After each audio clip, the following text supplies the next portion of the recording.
हजरत उमर, ईसाई बादशाह टाइम मांगता तो कहता कोई टाइम नहीं, चल दौड़ जाओ।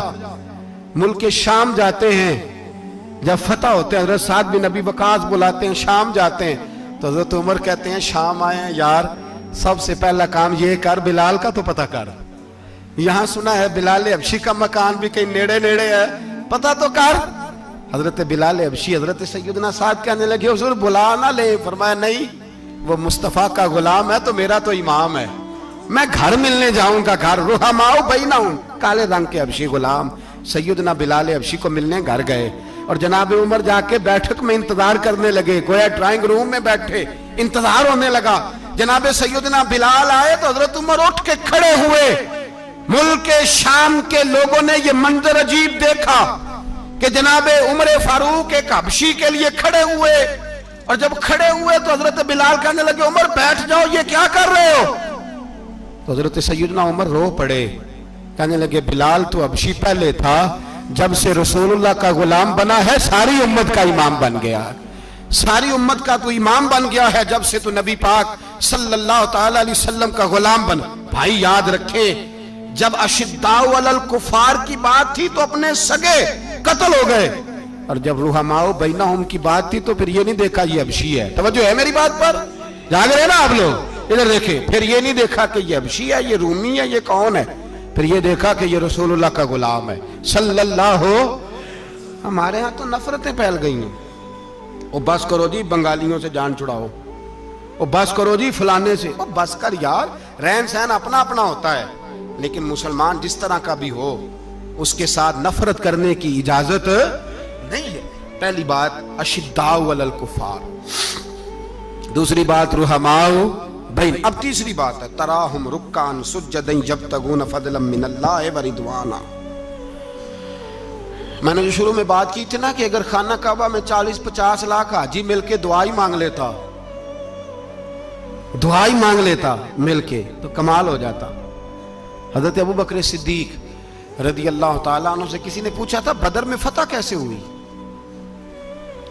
अब भी मुसलमान कहते हैं नहीं जी कैसे लड़ेंगे जी, हमें अपना बड़ा मसला है। ये कमजोर लोगों की बातें हैं, कमजोर जो खुदा वाले होते हैं उनकी ये सोच नहीं होती। ये आरज़ुए करम और मैं आपसे करूं, ये भीख उसको जीतिए जिसका खुदा ना हो। ये कमजोर लोग हैं जो कहते हैं नहीं कैसे होगा, किस तरह होगा, जिनको पता हो कि हमारी गैबी ताकत है हमारी। हजरत अबू बकर सिद्दीक रदी अल्लाह ताला पूछा जनाब बदर में कैसे जीत गए? तलवारें ज्यादा थी, नेज़े ज्यादा थे, या आपको जासूसी ज्यादा थी, पता ज्यादा था कि यूं काबू आएंगे काफिर? तो अबू बकर सिद्दीक फरमाने लगे ना नेज़ों से जीते ना तलवारों से जीते, हम जो बदर में जीते हैं तो मुस्तफ़ा की नमाजों से जीते हैं। हमें जो बदर में कामयाबी मिली तो रसूलुल्लाह की दुआओं की बरकत से मिली।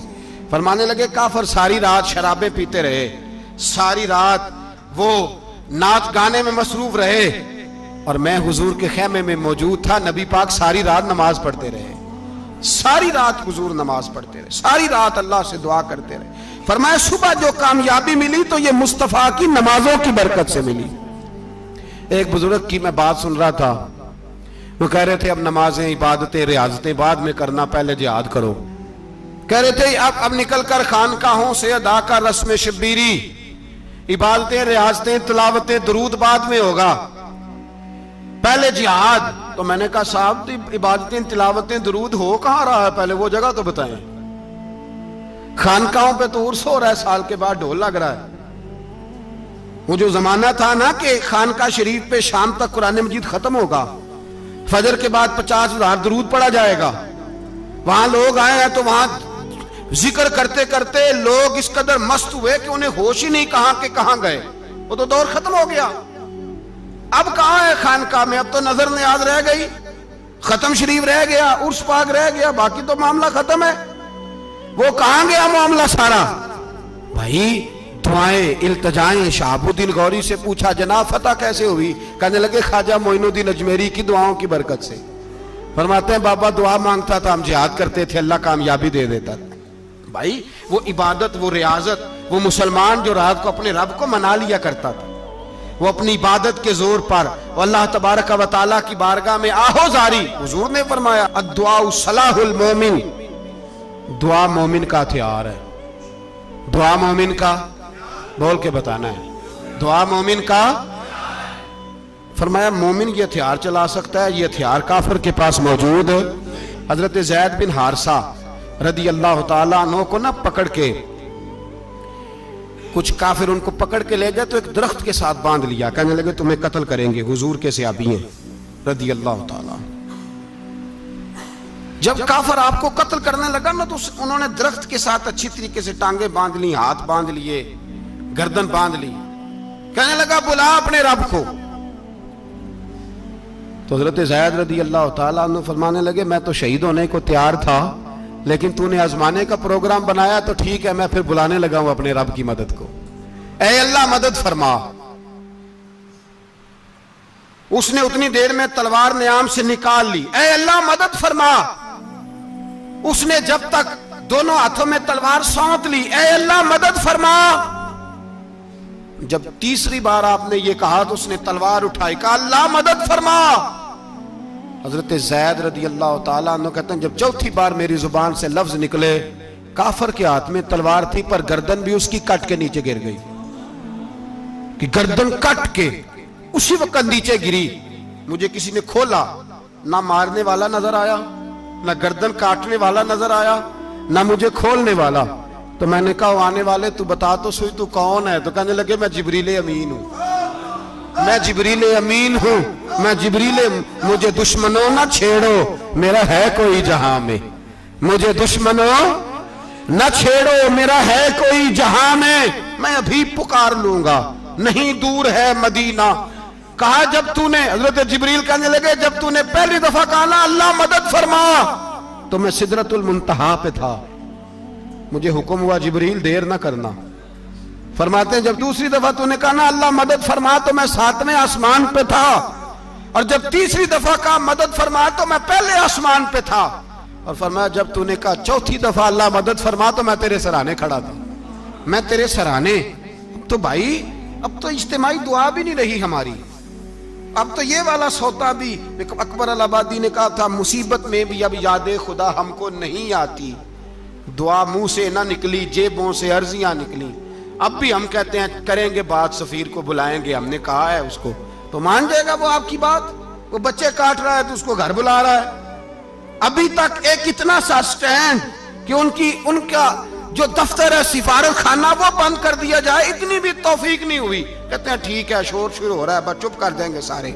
खुदारा ख्वाबे गफलत से उठो, बेदारी हासिल करो, और कुछ नहीं हो सकता तो खोल के दुआ तो मांगो उनके लिए दुआ तो मांगो। अल्लाह बड़ा करीम है, वो जब मदद करने पे आता है तो फिर बड़े बड़े काफिरों के मुकाबले में अपने बंदों की मदद फरमाता है। और मैं ये पैगाम देना चाहता हूं आलमे कुफर को भी, याद रखें रब करीम जब मदद करने पे आए तो अकेले हजरत इब्राहीम और एक तरफ पूरी मिल्लत हो तो अल्लाह अपने खलील को बचा लिया करता है। रब करीम की रहमत कामिला जब फैसला कर लेती है तो फिर नमरूद जैसे सुपर पावर ताकत को रब करीम मच्छर से मरवा दिया करता है। अल्लाह तबारक व तआला, ये तो मुसलमान का दुआ वाला सौता ही, वो निकल कर खानकाहों से अदा कर रस्म शबीरी, ये तो तब होगा जब खानकाह के अंदर को जिक्र फिक्र इबादत हो रही हो, और जब वहां हाल ही कोई नहीं, वहां तो रक्सो सुरूर है, वहां तो बात झूठी तारीफें हैं, हर आदमी ने एक बंदा साथ रखा हुआ है तारीफें करने कराने वाला, तो मामला ही और हो गया है। मेरे भाई इबादत की लज्जत हजरत सैयदना उमर फारूक, सब बोलिए रदी अल्लाह ताला, हजरत उमर फारूक रदी अल्लाह ताला का मुबारक जमाना है। हजरत उमर ने फौज भेजी ईरान के हुक्मरान के साथ जिहाद करने। ईरान के बादशाह ने 2 ईसाई जासूस भेजे, कहने लगा जरा पता तो करो मुसलमानों का रात का तरीका क्या है, मैं साफ बंदी कराता हूं। वो सारी रात साफ बंदी कराता रहा। 2 जासूस आए मुसलमानों की मालूमात करने, मालूमात करके जब वापस गए तो हजरत उमर फारूक रदी अल्लाह ताला अन्हु के सिपाहियों को देखा, गौर से पलटे तो बादशाह कहने लगा क्या हाल देख के आए हो? कहने लगा सारे मुसल्ले पे बैठे हुए, जितने घंटे हम वहां रहे हैं मुजाहिदीन मुसल्ले पे रहे, यूं लगता है जैसे उनका दुनियादारी से कोई ताल्लुक। और कहने लगे बादशाह कोई ऐसी ताकत है जिसको वो बुला रहे थे, कोई ऐसी कुव्वत है जिसको वो पुकार रहे थे, हमें भी वहां खड़े होकर महसूस होता था कि हां कोई है जो आ जाएगा इनकी मदद के लिए, कोई है जो पहुंचेगा, इनकी मदद करेगा। ईरान का बादशाह कहने लगा मुझे समझ आ गई है, वो जिस्म की ताकत से ही नहीं लड़ते, वो कोई गैबी ताकत है जिससे वो लड़ते हैं। भाई वो गैबी ताकत भी तो हमारे पास हमने नाराज कर लिया ना, वो भी तो नहीं ना, मस्जिद का रुख भी तो कोई नहीं। और मैंने पिछले जुमे भी कहा था, फिर कहता हूं, वाहन हो गया उम्मत को। नबी पाक ने फरमाया उम्मत को वो क्या है, दुनिया से मोहब्बत हो गई है, मौत से कराहत हो गई, वाहन है। सहाबाए किराम को मौत से बड़ा प्यार था, मौत से बड़ी मोहब्बत कर, हमारी तरह नहीं। वो कहते थे मरेंगे तो मनो मट्टी, तो वहां ठीक है, अजाबे कब्र हक है, लेकिन मैं कहा करता हूं सालों के बाद जो परदेश से मां के पास आए, मां उसे अजाब नहीं देती, उसका माथा चूमा करती है। और भाई जो रब करीम की बारगाह में जाएगा, तेरा क्या ख्याल है, गल सड़ जाएगा? मदीने वाले हबीब ने फरमाया कब्रुल मोमिन रौज़तुम मिन रियाज़िल जन्ना, फरमाया मेरा मोमिन जब कब्र में जाता है तो अल्लाह जन्नत के सारे दरवाजे खोल देता है, वो तो अल्लाह की रहमत में पहुंचता है। कौन कहता है मोमिन मर गए, वो तो कैद से छूटे अपने घर गए। कौन कहता है कब्र में अजाब है तो सिर्फ अजाब ही है, हाँ मुजरिम को सजा मिलेगी, लेकिन मोमिन हमेशा जहन्नम में, वो बेलाखिर जन्नत में जाएगा, बेलाखिर जन्नत में जाएगा। और किसी दरवेश ने बात की, वो करके चले गए, पर कमाल ही कर गए, कहने लगे दोज़ख में मैं तो क्या, मेरा साया ना जाएगा, क्योंकि रसूल पाक से देखा ना जाएगा। नबी पाक सैयद आलम अलैहिस्सलाम के गुलाम तो देखो ना, सारी जिंदगी उम्र फारूक बुखारी पढ़ो तो सही, सारी जिंदगी उम्र हर नमाज के बाद कहते थे अल्लाह मरजुकना शहादत फी सबीलिक, अल्लाह बिस्तरे पे मौत ना देना, मौत मुझे शहादत की देना। हजरत सैयदना मौला अली शेर खुदा करम अल्लाह ताला वजहुल करीम सारी जिंदगी कहते रहे अल्लाह अली ने मैदान में उम्र गुजारी है, इसे शहादत की मौत अता फरमा। ओ भाई ये तो शहादतें मांगने वाले। हजरत इमाम हुसैन मैदान करबला में खड़े थे, शिमर कहने लगा हुसैन तेरी चारों जानिब मौत है, तो आप फरमाने लगे तुझे अभी हमारा पता ही नहीं, मौत से तो हमारा प्यार चलता है। और फरमाया ये शहादत तो हमारा पीछा करती है, पहुंच जाती है जहां हम होते हैं, मौत से डरा रहा है। मुसलमान का मरने को दिल नहीं करता, वरना वो इतनी बड़ी कोठी में कौन रहेगा। मरने को दिल इसलिए नहीं करता कि वो जो 6 करोड़ 10 करोड़ डॉलर लूट के रखे, मर गए तो खाएगा कौन। वो फकीर फाका मस्त थे, उनका घर ही कोई नहीं था, उनके बैंक बैलेंस ही कोई नहीं थे। वो कहते थे घर हमारा है वो जो हमारे रब ने तैयार किया हुआ है, हमारा बैंक बैलेंस है वो जो हमें जन्नत में जाके मिलेगा।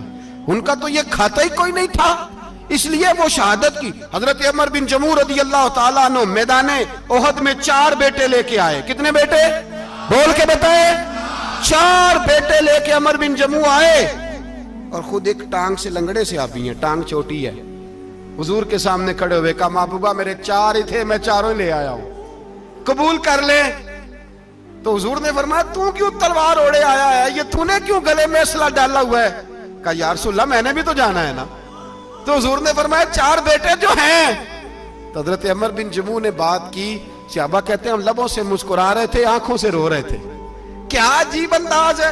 हुजूर ने फरमाया उमर 4 बेटे जो आ गए तो तू रहने दे। तो हजरत उमर रो पड़े, कहने लगे महबूबा क्या लंगड़े जन्नत में नहीं जाएंगे? क्या हुजूर मैं लंगड़ा हूं तो मेरे लिए जन्नत कोई नहीं? मेरे हबीब पाक सैयद आलम सल्लल्लाहु अलैहि वसल्लम ने फरमाया अमर तू जरूर जन्नत में जाएगा। कहा महबूबा फिर बच्चे बाद में जाएंगे, मैं पहले मैदान में जाऊंगा। एक बीबी 4 बेटे लेके आई उहद में। कहा महबूबा कुल कमाई थी मैं ले आई हूं, मेरे पास कोई और शय होती तो मैं बचा के ना रखती। बेटे दे के ना हाजिरी लगवा के तो वापस दरवाजे पे ले गई। तो हजरत सैयदना अब्दुल्लाह इब्न उमर फरमाते हैं बीबी बोल रही थी तो मेरा जज्बा जिहाद बढ़ रहा था। अपने बेटों को कहने लगी मैं तुम्हें हुजूर के पास छोड़ के जा रही हूं, जब तुम मैदान में गिरोगे तो मैं तुम्हें देखने आऊंगी, देखना तुम्हारी पुश्त पे कोई जख्म नजर ना आए। जितने तीर खाने हुए सीने पे खाना, जितने तलवारों के नेजों के जख्म बर्दाश्त करने हुए यहां खाना, पुश्त पे जख्म नजर ना आए। हजरत अब्दुल्लाह इब्न उमर फरमाते हो बीबी की गुफ्तगू मेरा जज्बा जिहाद बढ़ा रही थी। एक बीबी 3 साल का 4 साल का बेटा लिए रो रही है, ओहद का दिन है। सहेलियां पूछती हैं तू क्यों रोती है? वो कहती है देखो मेरा खामद भी बदर में शहीद हो गया, भाई और बाप भी। दिल करता है कोई जवान बेटा होता तो आज मुस्तफा के साथ उसे ही भेज देती। कोई जवान मेरे पास है ही 3 साल का, तो क्या करूं? 3-4 साल का बच्चा क्या करेगा? पता नहीं क्या दलील आई। अचानक उठी, बेटे को सीने से लगाया, कपड़ा डाला, मस्जिद नबवी पहुंच गई। हजरत बिलाल कहते हैं मुझे मिली, कहने लगी बिलाल मुझे पता है हुजूर तैयारी करा रहे हैं जंग की, पर 2 मिनट अगर मेरी मुलाकात हो जाए। बिलाल हबशी कहने लगे हुजूर हम एक बीबी जिद कर रही है। हुजूर बाहर आए, कहने लगी हुजूर मैं फलां की बेटी, फलां की बहन, फलां की बेवा हूं। मैंने बदर में 3 शहीद दिए हैं, अब मेरे पास ये 3 साल का लाल ही बचा है, बड़ा फख्र है मेरा। लोग मुझे शहीद की बेवा, शहीद की बेटी, शहीद की बहन करते। दिल करता है शहीद की अम्मा भी कहीं जाऊं तो मेरा बेटा ले लें।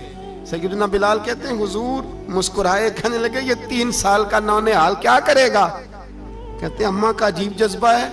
कहने लगी महबूबा सुना है असला भी थोड़ा ही है, ढालें ज्यादा कोई नहीं, मेरा बेटा साथ रख लें। जब आपकी तरफ कोई तीर आया ना तो मेरा बेटा ढाल के तो इसको ढाल बना के आगे कर देना। महबूबा ढाल तो बानी सकता है ना। हजरत बिलाल फरमाते हैं मुस्तफ़ा करीम ने फरमाया जा मैंने कबूल किया, कयामत के दिन बेटा घर ले जा, जब तेरा नाम पुकारा जाएगा तो शहीद की अम्मा कह के पुकारा जाएगा, जा तू घर ले जा। कहते हैं चलते चलते एक गरीबनी और आ गई, इतनी सी अट्टी बान की, इतनी सी। बिलाल हुजूर से मुलाकात हो जाएगी। नबी पाक आ गए, कहा महबूबा ये गलबा इस्लाम में मेरा भी हिस्सा डाल ले। हुजूर ने फरमाया ये क्या है? कहने लगी हुजूर खामन फौत हो गया, औलाद अल्लाह ने बेनियाजी से दी नहीं, सवेरे चरखा काट के रिज़्क़े हलाल खाती हूँ। मेरे पास ना ये इतना सा बान है, एक घोड़े की लगाम बन जाएगी। महबूबा हिस्सा तो डाल जाएगा ना दीन के लिए, मेरी कबूलियत हो जाएगी। मेरे हबीब ने हाथ उठाए और दुआ मांगी, कहे अल्लाह जितना तू मैदान के मुजाहिदों को अजर अता फरमाए उतना इस गरीबनी को भी अता फरमाना, उतना इसे भी देना। भाई ये जज्बे थे, ये रंग था उम्मत मुस्लिमा का, इसलिए काफिर घर में बैठ के कांपा करता था। अब उसे पता है ये एसी वाली कार से नहीं निकल सकते, उसे पता है कि हमने इन्हें बोतल पे लगा दिया है, अब ये पेप्सी मरिंडा और ये पी के खाने के साथ तो ये मस्त रहते हैं, अब ये नहीं निकल सकते घर से। हमने इन्हें उन चीजों पे लगाया है जो इनके वजूद को खोखला कर रही, अब कैसे मैदान में निकलेंगे? वो इसलिए नहीं डरता कि वो तेरी आसाइशों, तेरी जिंदगी में आने वाली सहूलतों से आशना है। मौत बिस्तर पे भी आ जाती है, लेकिन जिसको मैदान में आती है वो सारी जिंदगी जिंदा रहता है, वो सारी जिंदगी जिंदा रहता है। भाई मरना तो है, लेकिन अगर जिंदगी दीन के काम आएगी तो अमर हो जाओगे, बच जाओगे। हमें रंग दिया है कुरान पाक ने, मुहम्मदुर रसूलुल्लाह वल्लज़ीना माअहू अशिद्दाउ अलल कुफ़ार रुहमाउ बैनहुम। पहली बात यह कि काफिर के लिए सख्ती का जज्बा रखें, नरमी उतनी देर जितनी देर उसे दीन के करीब करना है, लेकिन अगर वो बुग़्ज़ दिखाए तो अशिद्दाउ अलल कुफ़ार, और मोमिन के हक में रुहमाउ बैनहुम। और फिर फरमाया मदद भी मांगो, तराहुम रुक्कान सुज्जदन यब्तगून फदलन मिनल्लाहि व रिदवाना, रुकू करो, सजदे करो, मदद मांगो, और जिंदगी से प्यार ना करो इसलिए कि जाना तो है, जब वक्त आए तो फिर शहादत से प्यार करो, फिर सामने खड़ी जन्नत से प्यार करो। अल्लाह की बारगाह में ये इल्तिजा है, अल्लाह आलम इस्लाम के जवानों के दिलों में हजरत सैयदना इमाम हुसैन के जज्बों की खैरात अता फरमाए। आखिर दावाना अनिल हम्द। शाह किसरा ने ना अपने बच्चे को, बेटे को, जब एक ही उसका बेटा था तो उसके दिल में ये ख्याल आया कि मैं इसे उलूम व फ़नून सारे सिखाना चाहता हूँ। उसने अपने बेटे को घोड़सवारी भी सिखाई, तीरंदाजी भी सिखाई, सियासत भी सिखाई, फ़न हर्ब व ज़रब भी सिखाया। फिर ख्याल आया कि मेरा बेटा कुछ इखलाक भी सीखे, दीनदारी भी सीखे। एक दरवेश थे शेख हसन, उनसे कहा कि हज़रत मैं चाहता हूँ कि मेरे बेटे को घर आके पढ़ा दिया करें। तवज्जो है मेरी बात पर? मेरे बेटे को तो हज़रत फरमाने लगे कि अगर तेरे बेटे ने पढ़ना है तो मैं नहीं घर आऊँगा, वो मेरे घर आएगा। तो वो कहने लगा हुजूर मैं भी देख ही रहा था, मुझे भी ऐसा खुददार आलिम ही चाहिए था, खुददार आलिम चाहिए था। बहरहाल हजरत के घर वो पढ़ने जाने लगा तो मुसलसल 6 साल वो तालिब इल्म पढ़ने गया और आम तालिब इल्मों के साथ उस शहजादे ने बैठकर तालीम हासिल की। जब तालीम उसकी मुकम्मल हो गई, वो मुकम्मल तौर पर फारिग हो गया, फ़नून उसने पढ़ लिए, इल्म व अदब उसने सीखा, अखलाकी बातें उसने सीखी, दीन के हवाले से ज़रूरियात से हज़रत ने उसको आगाह किया। जब काफ़ी हद तक वो इन चीज़ों को समझने लगा तो एक दिन ना बुलाया उसके वालिद को कि अब तेरे बेटे की तालीम मुकम्मल होगी। और मुहद्दिस आज़म पाकिस्तान रहमतुल्लाह ताला अलैह फरमाया करते थे कि मुझे मेरे उस्तादों ने जब दस्तार फजीलत की थी तो मैंने वो पगड़ी का कपड़ा संभाल के रखा है, और जब मैं मरूंगा तो मैंने अपने बच्चों को वसीयत किया है कि मुझे कफन भी उसी में देना, इसलिए कि मेरे उस्तादिज़ा ने ये गवाही दी है कि अब ये दीन का छोटा सा तालिब इल्म बन गया। एक दिन ना जब फारिग हो गया तो उस्ताद ने स्पेशल बुलाया, कहा शहजादे कोई काम है घर आओ। तो वो भी तालिब इल्म था, वो घर आया। जब हजरत के कमरे में दाखिल हुआ तो अंदर से ना उन्होंने कुंडी लगा ली दरवाजे की, हाथ में दुर्रा ले लिया, इतनी जोर जोर से दुर्रे बरसाए कि उसके वजूद पर निशान पड़ गए, मारते गए। मेरी गलती उस्ताद जी। उसने कहा चुप कर, गलती पूछता है नालायक।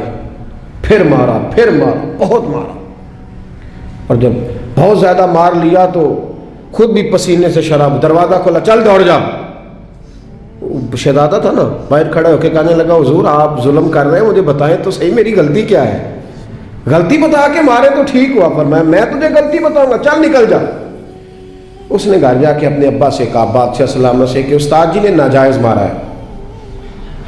बादशाह समझदार था, कहने लगा बेटा जो कौमें असातिज़ा को कटहरों में खड़ा करती हैं वो कभी कामयाब नहीं होती। उस्ताद कभी नाजायज़ नहीं मारा। अगर फिजिक्स केमिस्ट्री का हो तो वो नाजायज़ नहीं मारता, लेकिन अगर 8000 का मौलवी हो तो फिर वो नाजायज़ ही मारता है। फिर सवेरे अम्मा आ ही जाती है, कहती तू मसीते रहना है कि जा जाना है, 8000 तेरी तनख्वाह है तो मेरा 60 करोड़ का मुंडा है। मैं गलत नहीं कह रहा, मैं सही कह रहा हूँ। वो अगर फिजिक्स का उस्ताद हो ना जो 10,000 रुपया लेता है तो फिर तो ठीक है, लेकिन अगर बेचारा गरीब इमाम मस्जिद हो तो फिर तो वो शहजादे को आग नहीं लगा सकता। ये तकसीम है हमारी, ये जुल्म है। तो बादशाह ने कहा कि बेटा असातिज़ा नाजायज नहीं मारते, तेरी कोई गलती होगी जिसकी तुझे नहीं खबर, उस्ताद जानते।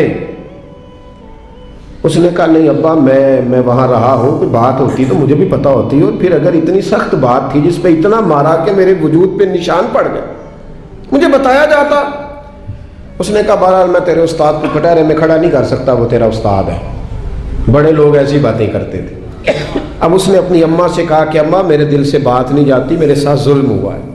उस्ताद ने कस्तन मारा है, बिला वजह मारा है, तालीम से फारिग होने के बाद मारा है, समझ नहीं आती। तो अम्मा कहने लगी बेटा तेरे अब्बा ने ना कर दिया तो अब हाँ कौन कराएगा। और बादशाह सलामत है, सख्त मिजाज आदमी है, मेरा बेटा तू सब्र ही कर। बच्चे ने सब्र तो कर लिया पर अंदर से बात गई नहीं। जुल्म हुआ था ना, 30-35 साल बीत गए। उसके बाप का इंतकाल हुआ तो वो बादशाह बन गया।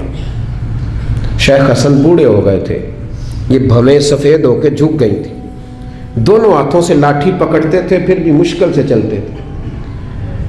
पहले दिन तख्त नशीन होकर शहजादे ने पहला हुक्म यह जारी किया कि मेरे उस्ताद को हाजिर करो।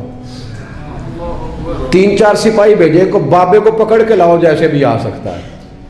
ले आए, हजरत को ला के तब सामने खड़ा किया तो कहा उस्ताद जी नाराज ना होना, बूढ़े हैं, कमजोर हैं, शक कोई नहीं, पर मैं क्या करूं, आज भी दर्दें उसी तरह मेरी ताजी है, सोचता हूं तो फिर मुझे उसी तरह जलन महसूस होती है, बताओ क्यों मारा था।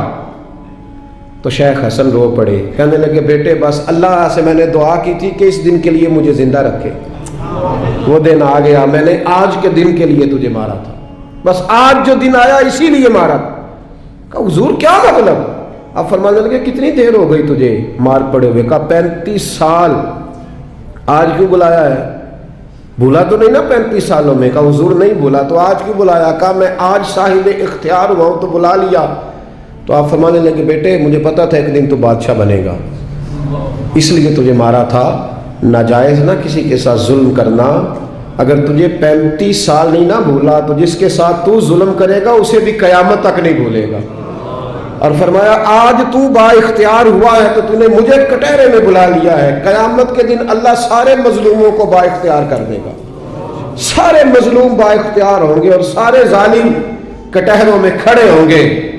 फिर तुझसे एक एक बात का हिसाब पूछेंगे। शहजादा खोल के रोया, उस्तादों की दस्तबोसी की, तहाइफ दिए, कहने लगा रब आपका भला करे, आपने मुझे सिर्फ इल्म नहीं सिखाया, तजर्बा करके मुझे आपने इल्म महसूस करना भी बता दिया है। मुझे एहसास हो गया किस तरह कर कि भाई ये नहीं भूला करता, आप यकीन करें ये नहीं भूलता।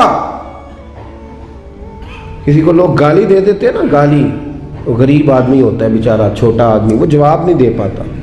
लेकिन जब उस शख्स के, उस चौधरी के, सेठ का मस्जिद में जनाजे का भी ऐलान होता है तो फिर भी गाली याद आती है। हाँ ये नहीं भूलती, क्या करे, जुल्म जो किया है, गलत गाली जो निकाली, लोग जनाजा पढ़ने तक चले जाते हैं।